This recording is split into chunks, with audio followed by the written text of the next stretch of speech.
বন্ধু, ছোট এই শব্দের মাঝে যেন মিশে আছে পৃথিবীর সব নির্ভরতা। বন্ধুত্ব মানেই জীবনের সবুজতম সম্পর্ক। পরিবারের বাইরে জীবনে অনেকেই আসে, কেউ শুধু সুখের সময় থাকে, কেউ দুঃখের সঙ্গীও হয়। তবে এদের মধ্যে যারা সারা জীবন থেকে যায় তারাই বন্ধু।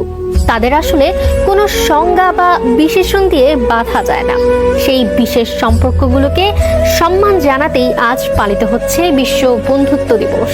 শাকিলা করিমের রিপোর্ট।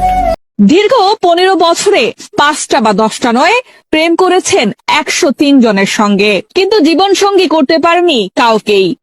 প্রেমে সেঞ্চুরি ছাগা খেয়ে মানসিক বিষণ্ণতায় ভেঙে পড়ে পরিবারের চাপে দুধ দিয়ে গোসল করে বিবাহ বন্ধনে আবদ্ধ হলেন ব্যর্থ প্রেমী।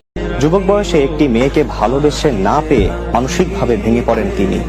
নেশায় আসক্ত হয়ে হারিয়ে ফেলেন মানসিক ভারসাম্য। শুরু হয় সেকলে বন্দি জীবন। সামর্থ্য অনুযায়ী তার পরিবার চিকিৎসা করালেও ফেরেনি তার হারানো স্মৃতি।